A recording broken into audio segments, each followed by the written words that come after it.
So what's going on guys, Kate is here and welcome back to a brand new video. For today we are checking out Albion online and we will see if this game is worth playing in 2023. So at the beginning of the video we will take a closer look at the game itself, then we will look into different game modes and activities that you can do as a solo or group player. Then we will see how good or bad the pay to win system is, or does it even exist. And then lastly we will go into the gameplay and we will see how hard or easy it is for a brand new player to pick this game up and just play from the start. So if this sounds interesting to you, then let's get right into it.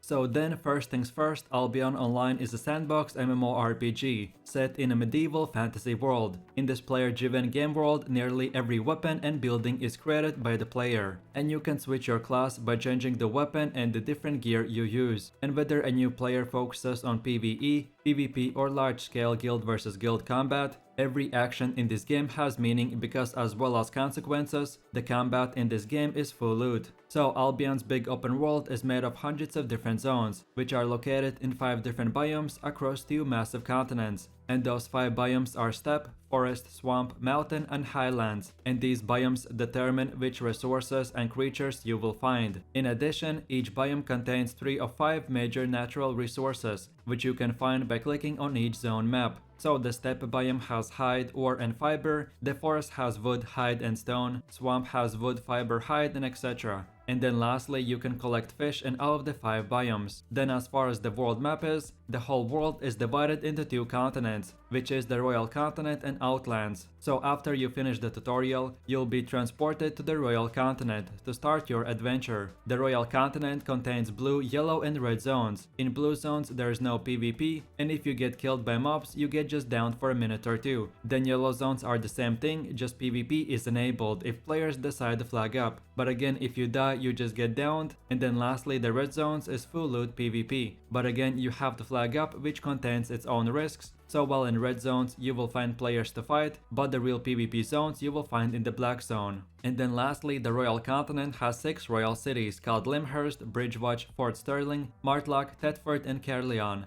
These cities offer auction houses, crafting and refining stations. You can buy land and sell different crafting stations for taxes, and you get access to faction warfare system and even an option to travel to the black zone. So basically every single player lives in one of these 6 cities, and these are your main player hubs, from where you get to do all the activities in the game. Then moving over to the second continent, which is the Outlands, and this is Albion's full loot PvP arena. So all zones in Outlands are black zones, so that means that any player can attack any other player and you don't have to flag up. The Outlands are where much of the Albion's guild warfare takes place, with guilds battling over territories and placing hideouts and much more.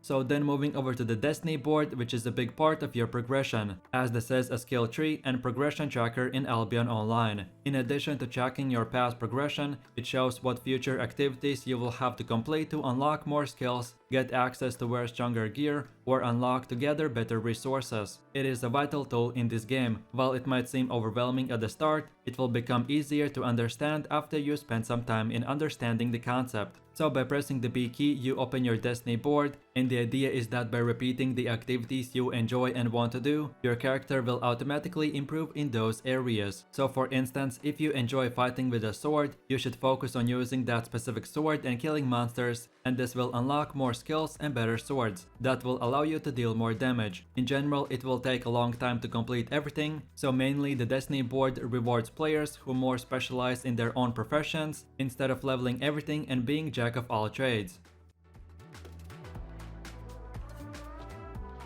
So then if you're talking about economy of Albion Online, it can be split into 3 parts, which is the marketplace, aka the auction house, then crafting, and then lastly refining. The marketplace is where players can buy and sell items, which is the main part of the Albion Online economy. While players can trade anywhere in the world, the majority of trading in Albion happens through marketplace. Here players can list items for sale, place orders for items they're looking to buy, or buy any item listed for sale. Each city has its own market, and guild islands and guild territories have marketplaces as well, just private ones. Buying and selling on the marketplace is very easy. To buy or sell, you have two options. You can either fulfill or purchase an existing order, or you can create your own order. Even if an item has active or buy-sell order, you may want to create your own in order to make or save more money. Then the second part of the economy is crafting, and crafting in Albion is one of the most fun parts of the game, because you get to equip what you make. The most important thing to understand from the very start is that crafting is very time and resource intensive, but the long-term rewards are very much worth it. So then in a quick summary, you can craft items by collecting materials and then click the craft button. And then you can start crafting from tier 1. Each level will require for you to craft multiple duplicates to then earn fame and unlock the next tier gear. And then lastly, the third part is refining. So in order for crafters to make equipment, they will need to obtain refined resources. So raw material can always be gathered in the open world, but then you need to refine them to then unlock the option to use them for crafting or to construct buildings.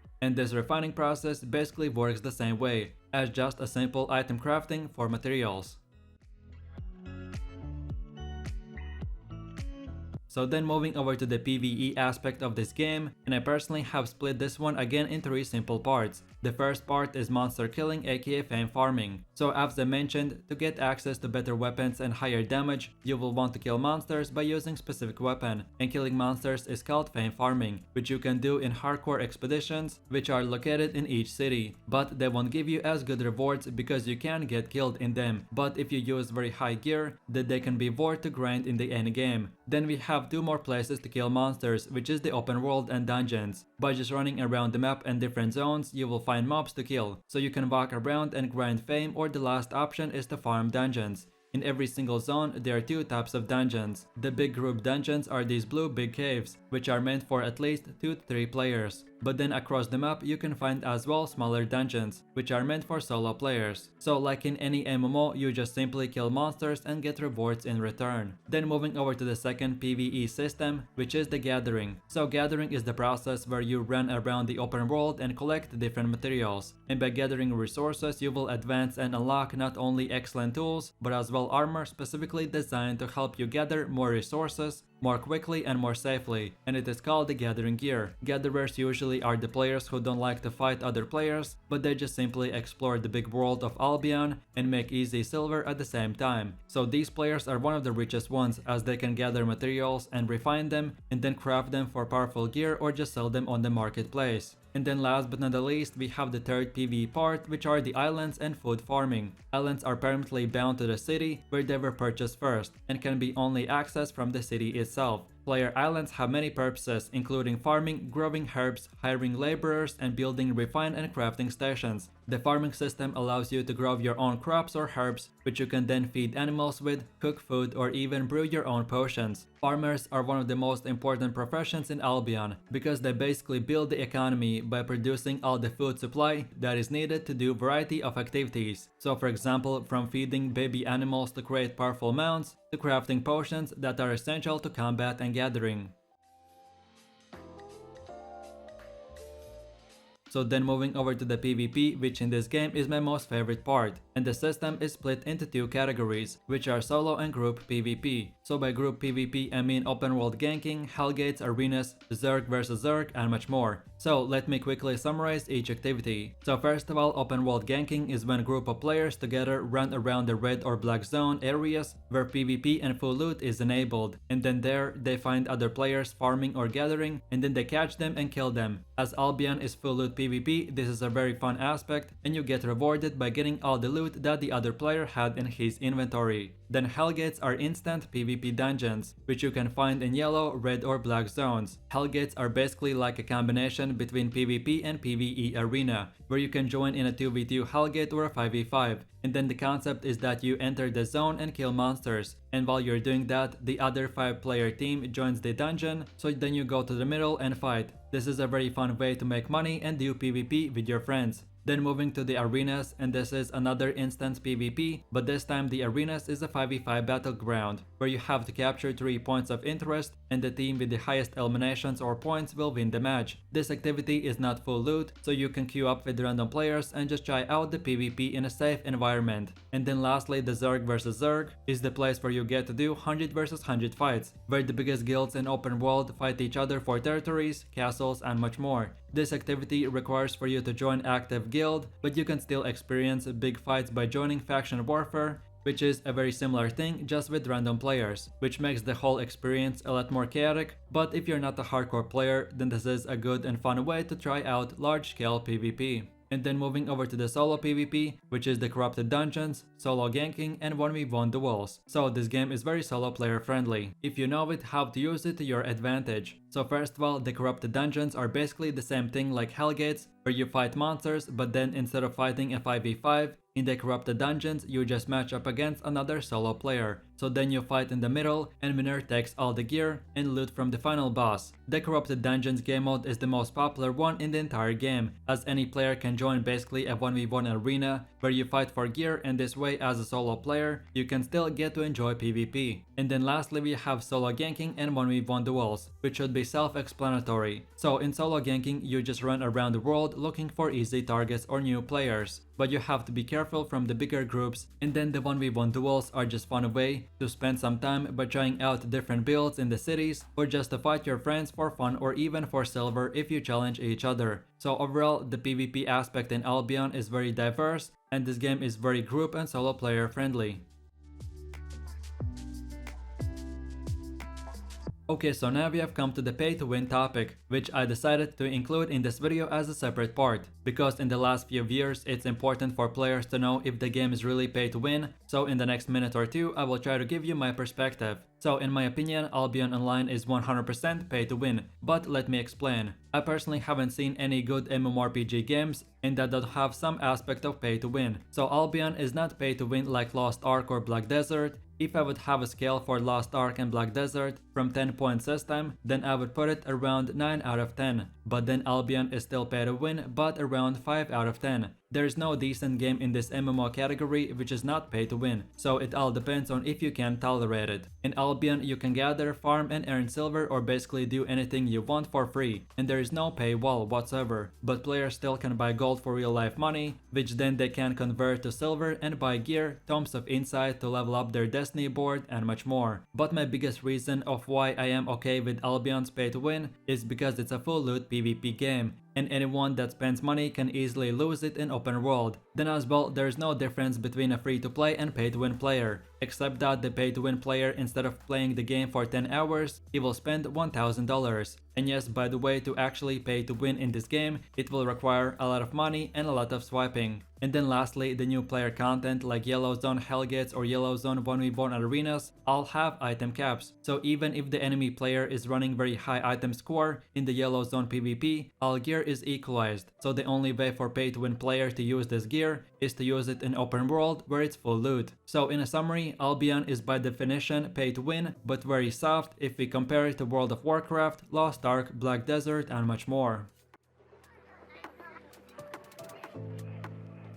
So now in my last and final conclusions for this game. I've been personally playing Albion for more than 5,000 hours, and I played this game when it was in the beta. If we take a look at the stage of the game in 2017 and then now in 2022, the game has 3 to 4 times more content. It is very solo and group friendly. The player base is still active, with Steam numbers being around 8 to 9,000, and as the other 50% population plays on the official Albion launcher, so we can easily double this number. And the best part about the population is that this game is open world, and guilds and players have to actually live in open world, so you will always find players to play with and fight against. And of course, in this video I couldn't tell you every single activity there is in this game, but there's a lot more you can do, and the developers keep on introducing new updates with new weapons and much more. So in my summary, the pros are that Albion is free to play, the pay to win system is very not noticeable if we compare it to other MMORPGs. Then this game is very solo and group player friendly. Then as well, Albion has a lot of content and they keep on adding new features. Then the gathering, crafting, and farming is very fun to do even as a PvP player, because when you kill players you will get gear, so you have to sell it for more money to then buy more gear for yourself to use. So it requires all PvP and PvE players to always be a small part of the economy. Then as well, Albion has leaderboards, so you can compete against other players. And then lastly, Albion's been out for about 5 years now, so developers know what they are doing, and the dark no content days are behind us, so now they actually listen to their community. But then on the other hand, for the cons, of course I have to mention that this is still pay to win game, then Albion is full loot PvP, so not all players will like the system. But of course there is a still way to PvP while not losing anything, which we covered in the PvP part of this video. Then on top of all this, Albion graphics are not the best and may seem outdated if we compare it to New World, Black Desert, Lost Ark and etc. And then lastly, this game has been out for a while now, so most active players already have the best of the best gear, so for a new player it will take a while to get a decent level where you will have access to the most hardcore guilds and the most profitable ways to make money. But overall, Albion is free to play, so you can't lose anything by trying this game out, and it is definitely worth your time. So with that said, I really do appreciate everyone for watching guys, and I hope you enjoyed it. If you have any suggestions, feedback or other good Albion Online videos or game reviews that you would like to see in the next video, then feel free to leave your comments in the comment section down below. And while you're doing that, please click like, subscribe and enable that notification bell, so this way you could support the channel and you wouldn't miss any more amazing content from me. So with all this said, you have an amazing day and I'll catch you in my next video. So take it easy, peace.